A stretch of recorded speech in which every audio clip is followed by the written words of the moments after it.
Another concert must have! So, alam nyo, hindi nyo akalain na kailangan nyo ito. Yung experience ko kasi sa Manifesto in Manila, so, di ba, nag-start na siya, yan, video ko, picture ako, tapos biglang, na-full yung storage yung cellphone ko, grabe! And then that time, edi syempre tuloy-tuloy naman yun nagpe-perform sila, ganyan-ganyan, kinakausap niya yung engines, hindi tuloy ako makapag-interact, hindi ako makasigaw, hindi ako makapag-fan chant, kasi nga, ganun ako na ganun sa phone. Kasi, nagbubura ako ng mga videos na hindi ko na kailangan. Ayun, pagkakamali ko naman, hindi ko kasi niready yung sarili ko, di ba? Like, yung memory ng phone ko, hindi ko masyado tinignan, hindi ko naman alam na aabot pala or mapupuno siya ng ganon. Kasi usually, nagvi-video ako, nasa 4K, lagi yung sa settings ng phone ko, kasi mas malinaw yon, mas maganda, ganon.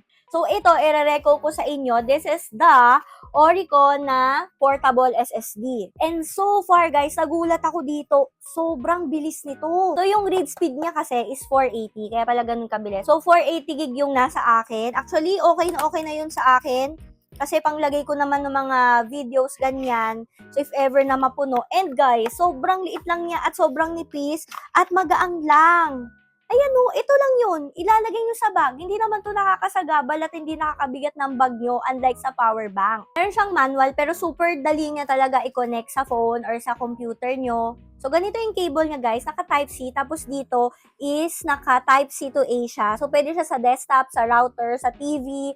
And then, kapag binuksan nyo na ganito, naka Type-C naman siya. So, pwede siya sa laptop, tablet, and sa mobile phone. Madali sa akin kasi naka Type-C naman itong iPhone 17. So, ang dali lang talaga mag-transfer ng video, ng photos. Nakikita nyo dito sa aking test na meron ako isang video doon, nasa 21 gig siya, tapos 43 minutes. Tinry ko kasi. And then, sobrang bilis niya pa rin nag-transfer doon. Mga 5 minutes ganyan, or mga 6 minutes, pinagsabay-sabay ko pa sila. Pero, mabilis pa rin siya na transfer. Sabi nyo, ate, kukuha na lang ako ng mga subscription, ganyan.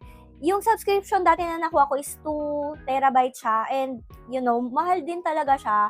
And yes, na-access siya sa phone, pero guys, sobrang accessible din naman dito, sobrang dali lang din siya makita, and sobrang dali din mag-transfer and mag-backup. Kaya for me, okay na rin to. Ang price kasi nito is, ngayon, naka-sale siya, 3,903. So, ito na lang yung babayaran mo. And hindi ka na magbabayad monthly pa kasi pag nagbayad ka monthly do sa mga subscription, syempre mas mahal siya. Ito, investment na rin siya kasi babayad ka lang ng 3,900 and yun na yun for the rest of your life. If mahilig ka sa mga concerts ganyan, tapos problema nyo yung mga storage, o kaya hindi lang concerts, yung mga memories na ilalagay nyo dito, di ba? Nagulat ako in fairness, meron siyang 3 years warranty, o di ba? So, ayun guys, if ever naghahanap kayo ng portable SSD, ito yung marereko ko sa inyo from Orico.